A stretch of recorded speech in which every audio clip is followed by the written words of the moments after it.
قوم سبا پر اللہ کے عذاب کا واقعہ۔ اہل سرسار کی ایک قوم جسے قوم سبا بھی کہا جاتا ہے، اللہ تعالیٰ کی بے شمار نعمتوں کے اندر زندگی گزار رہی تھی۔ یہ قوم ایک عظیم تہذیب و تمدن کی مالک تھی۔ حضرت داؤد علیہ السلام اور حضرت سلیمان علیہ السلام کی باعظمت حکومتوں کے بعد ان کی حکومت زبان زد خاص و عام تھی۔ کہا جاتا ہے کہ یہ لوگ گندم کے مغز سے آٹا پس کر روٹیاں پکاتے تھے، لیکن اس بڑے برعکس وہ اس قدر اسراف کرنے والے اور ناشکرے تھے کہ انہی روٹیوں کے ساتھ بچوں کا پاخانہ صاف کرتے تھے۔ بعد ازاں ان آلودہ روٹیوں کو اکٹھا کرنے سے ایک پہاڑ بن گیا تھا۔ پھر ایک صالح شخص نے وہاں سے گزرتے ہوئے ایک عورت کو دیکھا جو روٹی کے ساتھ بچے کے پاخانے کے مقام کو صاف کر رہی تھی۔ اس شخص نے عورت سے کہا، تیرے اوپر افسوس و خدا سے ڈر، کہیں ایسا نہ ہو کہ خدا تیرے اوپر اپنا غضب ڈھائے اور تجھ سے اپنی نعمت چھین لے۔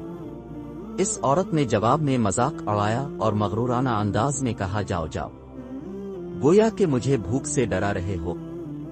جب تک سرسار جاری ہے مجھے بھوک سے کسی قسم کا کوئی خوف نہیں ہے۔ کوئی زیادہ عرصہ نہیں گزرا نہ تھا کہ اللہ تعالیٰ نے ان لوگوں پر اپنا غضب ڈھایا۔ پانی جو کہ زندگی کی بنیاد ہے ان لوگوں سے چھین لیا، یہاں تک کہ قحط نازل ہوا۔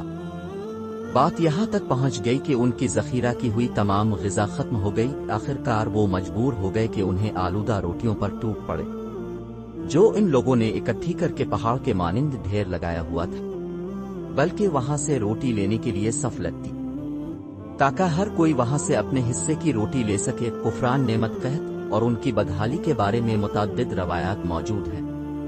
سورہ نحل کی آیت نمبر 112 اور 113 میں یوں ارشاد ہوتا ہے، اور اللہ نے اس بستی کی بھی مثال بیان کی ہے جو محفوظ اور مطمئن تھی، اس کا رزق ہر طرف سے باقاعدہ آ رہا تھا، لیکن اس بستی کے رہنے والوں نے اللہ کی نعمتوں کا انکار کیا تو خدا نے انہیں بھوک اور پیاس کا مزہ چکھایا، صرف ان کے ان اعمال کی بنا پر کہ جو وہ انجام دے رہے تھے، اور یقیناً ان کے پاس رسول آیا تو ان لوگوں نے ان کو جھٹلایا، تو پھر ان تک عذاب آ پہنچا کہ یہ سب ظلم کرنے والے تھے۔ اسی قوم سبا کے بارے میں ایک اور واقعہ بیان ہوتا ہے کہ ان لوگوں نے اپنی زراعت کو بہتر طور پر کاشت کرنے کے لیے پانی ذخیرہ کرنے کی خاطر بلق کے دو پہاڑوں کے درمیان ایک بہت بڑا بند معرب تعمیر کیا ہوا تھا۔ سوراخ اور دوسرے پہاڑوں سے گزرا ہوا پانی اس بند میں آ کر وافر مقدار میں جمع ہو جاتا تھا۔